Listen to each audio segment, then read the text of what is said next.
Mr. Dev Bhattacharya is now joining us and tell us a little bit about this kind of an initiative of BT Golf. Very rarely you see the who's who of India Incorporated come together, play off, and we have some interesting deals that happen on the golf course as well. Yes, I heard that too. Golf brings the best of business together. And I've seen over the years, the interest has gone up, risen to a very new high. And you get you get to make great friends, and businesses get done very easily on the golf course. And I've done so much, it's not even funny. I know. And a tournament like this, which is sort of reinvigorated this year, I think it's showing up in the kind of enthusiasm and excitement that people have shown, and the positives that people are taking away from this tournament. I think it's a great re-beginning, so to speak.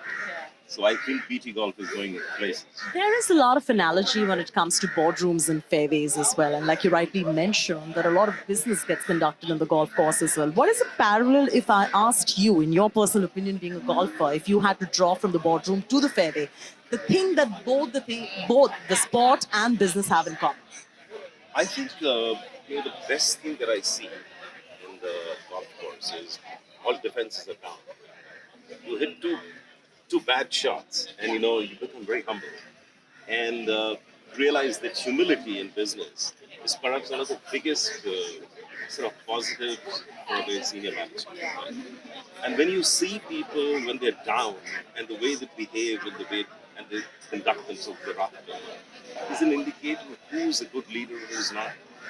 And you make friends, you find people's follies, people's strengths, and then you build a relationship which is amazing.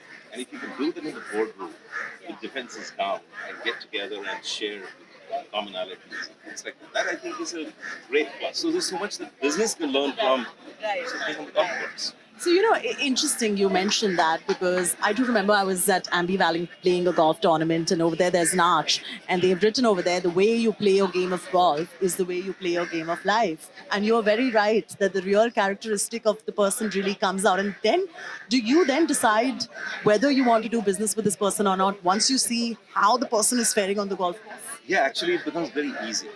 Then you can go that far with this person, and this is the leverage you can take, and this is the ease with which you can go forward and speak what facts are instead of going around in circles, which you usually tend to do in business. When you are meeting a golfer on the business table, you can go straight to the point. That's fantastic. Which is, I know Wellington is your home course because you mentioned it offline to me, which has been one of the best courses that you have played in the entire world. And what would be your reason why? I think Pebbles Beach. I think that Pebble Beach, sorry, not Pebble Beach, Pebble Beach. And it is, of course, a market course, there's no question. And other than that, the difficulty and the ease. The difficulty for the good golfer and the ease for the amateur, right?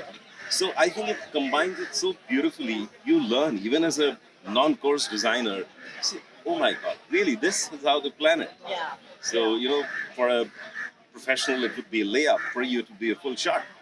And that would be perfectly okay. And that's the way they've designed the course. So I would think that so much goes behind designing a course. And of course, making it beautiful and it's got its natural pluses. So I think Pebble Beach would perhaps score number one. That's for you, But number there are one. Indian courses which are fantastic. Which one do you Prestige Golf Shack. I think Bangalore, yeah. That is absolutely fantastic. KG used to be very good. Now it's kind of dry, different with water. Prestige has got prestige. Yes, yes. Now, as far as women in golf are concerned, we are seeing a slightly rising number of women coming into golf, much more than what it was a decade ago, I would say.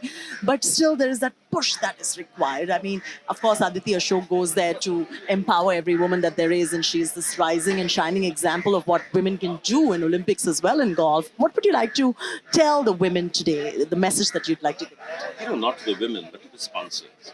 And I remember playing with many of these top women golfers in pro-ams, etc. And some of them are really, really good. But they need backing, they need exposure, they need to go out into the world and play. And not play just in India.